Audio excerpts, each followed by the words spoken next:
Rainbow Six Siege has always had its problems when it comes to ranked. But how has this improved over the last couple of years? Let's dive in and discuss some of the good and the bad parts of playing ranked in Siege in 2018. Let's start off with the good stuff before we dive into the bad. If you are into competitive play, then ranked is the perfect mode choice for you.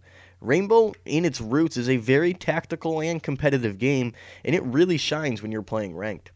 Playing casual is fun and all, but personally, I only play it to warm up.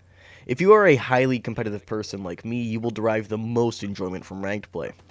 In casual, your operator picks and loadouts really don't matter as much. While they still impact the game significantly, some people do not play as tactically in casual as they would in ranked.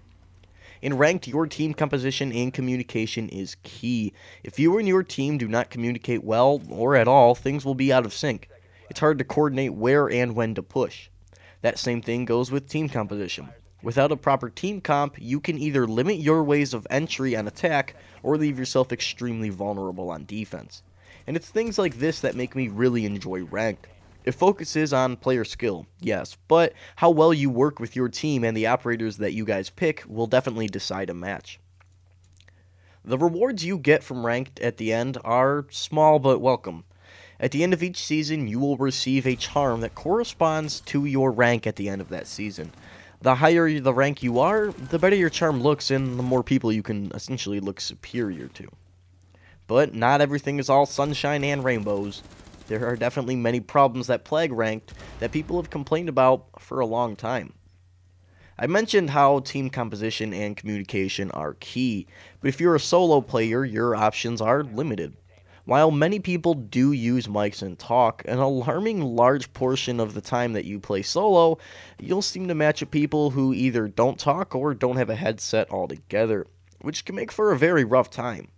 Maybe it's just luck of the draw, but many players also seem to match with those who don't seem to be that high of a skill level, or at least not on par with their own. You may drop many kills in a game and play the objective pretty well, and your teammates will seemingly drop donuts and rush into the objective with no clear plan. At higher levels of play, this isn't really an issue, as in the higher ranks, most people do have mics and they do talk, but for those that are in mid-gold and below, which is your average player, this seems to be a problem that I have heard about a lot. Given this whole situation with solo queuing can be avoided if you play with friends or even utilize an LFG site to squad up with people that you know have mics.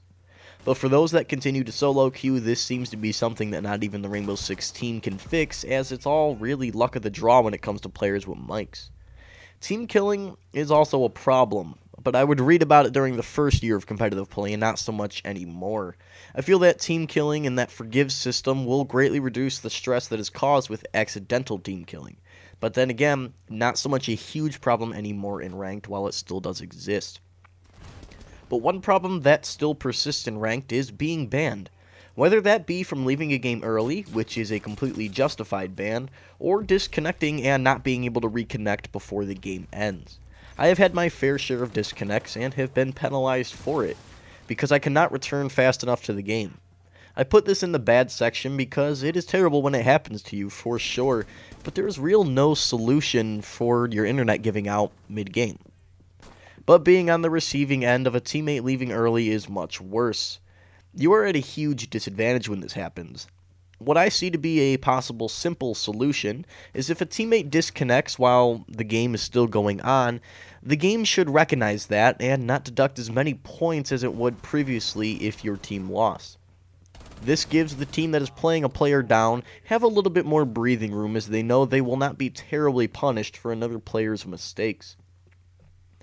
Now that we've talked about the problems with matchmaking in and of itself, people with no mics, therefore no communication or proper team comp, and we've even talked about those connection issues. But what about the ranking system itself? A common complaint that is seen very often on forums is that the ranked point system seems pretty unfair. Some people have explained that they seem to gain very few points for a win, but lose a very large chunk on a loss. But why is that? For those of you who do not know, here's a crash course on how the game gives or takes points. There is an algorithm in place based on your rank and player skill. It's not just based on wins, and it's not based only on KD. It compiles your information and assigns you a skill number in theory. When matchmaking, the game will compile all the information on you and your enemy team, and it will make a prediction based on its data on who it thinks it will win. If the game predicts that your team will win and you do win, you'll receive points, but not a huge amount. If it predicts that you will win and you lose, the more points you will otherwise lose. Simply put, you gain or lose more points if the outcome of the match is different from its prediction. A win on a match it thinks you will lose will yield better results in terms of points gained, and vice versa. But now that we've got that out of the way, why do people complain about this? Well, I cannot see the predictions the game has, and the system in place is a lot more complex than what I even described. But I do feel that it could use some more fine-tuning. Possibly not making losses lose a large chunk of points is a possibility, but I cannot say what would be their best option here. All in all, the game is very tactical and team-focused, and it has its flaws in its competitive system, but is still my preferred mode of choice. That's why I'll always be playing Ranked until the day I decide to move to another game, but for the time being, Rainbow is for sure my favorite game to play, and I love playing this game in its competitive sense. I solo queue a lot, and I utilize an LFG and play with squads a lot.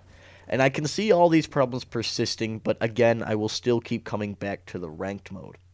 Thank you guys for sticking around and watching this video, kind of describing how Ranked in 2018 is. I think we're in a better place now than we were at launch, but there are still improvements that could be made. What do you guys think about Ranked in 2018 in Siege? What do you think they could do to improve it? Let me know what you guys think in the comment down below. Remember to like, comment, and subscribe. Cheerio, mates!